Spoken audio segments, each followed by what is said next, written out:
അങ്ങനെ എൻ്റെ ആദ്യത്തെ കൊട്ടിയൂർ യാത്രയാണ് കേട്ടോ അത്. അങ്ങനെ ഞങ്ങൾ കോഴിക്കോട് നിന്നും കൊട്ടിയൂർ എത്തി. അവിടെ പാർക്ക് ചെയ്യാൻ ഭയങ്കര ബുദ്ധിമുട്ടേനി. അങ്ങനെ എന്തോ ഒരു ഭാഗത്തിന് നമുക്ക് വണ്ടി വെക്കാനുള്ള സ്ഥലം കിട്ടി. പിന്നെ അമ്പലത്തിലേക്ക് ഞാൻ ഇറങ്ങുകയാണ്. ഏകദേശം സമയം എന്ന് പറയുന്നത് 2:41 ആയിട്ടുണ്ട്. ഈ സമയത്തും നല്ല തിരക്കുണ്ട്. പാലം ഫുള്ള് ആളാണ്. നട തുറന്നിട്ട് പോലും ഇല്ല. പുഴയ്ക്ക് നല്ല കുത്തൊഴുക്കുള്ളത് കൊണ്ടും രണ്ട് കുട്ടികൾ ഒലിച്ചു പോയത് കൊണ്ടും പുഴയിലേക്ക് ഇറങ്ങാൻ അനുമതിയൊന്നുമില്ല. പിന്നെ ഞങ്ങൾ ആ പാലം ഇങ്ങനെ കടക്കുകയാണ്. ഞങ്ങൾ ഈ പാലം കടന്ന് കുറച്ച് കഴിഞ്ഞപ്പോൾ തന്നെ ഓരോരുത്തർ വെള്ളത്തിൽ ചാടാൻ തുടങ്ങിയിട്ടുണ്ട്. പുഴയിലേക്ക് ഒരാൾ ഇറങ്ങിയിട്ട് പിന്നെ എല്ലാവരും ഓട്ടോമാറ്റിക് ഇറങ്ങല്ലോ. പിന്നെ പോലീസുകാർ ഒച്ചയും ബഹളമൊക്കെ ഇട്ടപ്പോൾ എല്ലാവരും കരയിൽ തന്നെ നിന്നിട്ടുണ്ട് കേട്ടോ.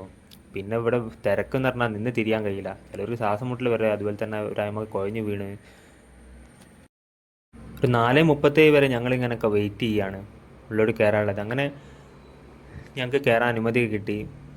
ഏത് ബൈക്കാണ് പോകേണ്ടതെന്ന് അറിയില്ല. എല്ലാവരും പോകുന്ന ബൈക്കാണ് പോയി. അങ്ങനെ മുന്നിൽ കൂടെ നിന്ന് അമ്പലം ഒന്ന് ചുറ്റി കണ്ട്, എന്നിട്ട് അതിന് ശേഷം വരി നിൽക്കാൻ വെച്ചിട്ട് അങ്ങനെ ഞങ്ങൾ വരി നിൽക്കാൻ പോയി. അത്യാവശ്യം നല്ല വരി തന്നെ ഉണ്ട് കേട്ടോ. അതിൻ്റെ ഇടയിൽ കൂടെ ചെറിയ ചെറിയ മഴ വേറെയും. ഒരുപാട് ആൾക്കാർ ഇങ്ങനെ കാത്തിക്കുകയാണ്. അങ്ങനെ ഒരുവിധം ഞങ്ങൾ വരിയിലൊക്കെ നിന്ന്. ഇപ്പോൾ സമയം 6:34 അങ്ങനെ ആനയൊക്കെ ഉണ്ട് കേട്ടോ. അവിടെ 2 ആനയുണ്ട്, അപ്പുറത്തും ഇപ്പുറത്തും ആന ഉണ്ട്. പിന്നെ കുറച്ച് നേരം ആനേനൊക്കെ നോക്കി ഇന്ന് വരി നീങ്ങണമല്ലോ, എങ്ങനെയെങ്കിലും ഒന്ന് അമ്പലത്തിൻ്റെ ഒരു നടേൻ്റെ എടുത്ത് എത്തിയാൽ വിചാരിച്ച് ഇങ്ങനെ നിൽക്കുകയാണ്. പിന്നെ ഒരു കാപ്പി കൊടുക്കുന്നുണ്ട് അവിടെ. ആ വേണ്ടവർക്ക് കാപ്പി വാങ്ങാം. പിന്നെ വെള്ളം വേണ്ടവർക്ക് വെള്ളം കൊടുക്കുന്നുണ്ട് കേട്ടോ.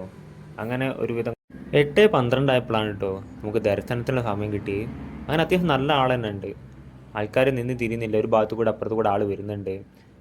ഓരോരുത്തരെ കൺട്രോൾ ചെയ്യുന്നുണ്ട്. എന്നാലും അങ്ങനെ നമ്മൾ അമ്പലത്തിൻ്റെ ചുറ്റാണ് സീതാദേവീൻ്റെ ഭാഗത്ത് എത്തിയിട്ടുണ്ട്.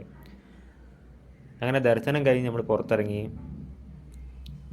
തിരിച്ചു പോകുമ്പോഴും നമ്മൾ വന്ന അതേ തിരക്ക് തന്നെ ഉണ്ട് കേട്ടോ. അങ്ങനെ ഏകദേശം 4.5 മണിക്കൂറോളം വരി നിൽക്കേണ്ടി വന്നിട്ടുണ്ട്. അങ്ങനെ ദർശനം കഴിഞ്ഞ് 9:18 നമ്മൾ മടങ്ങുന്നത്.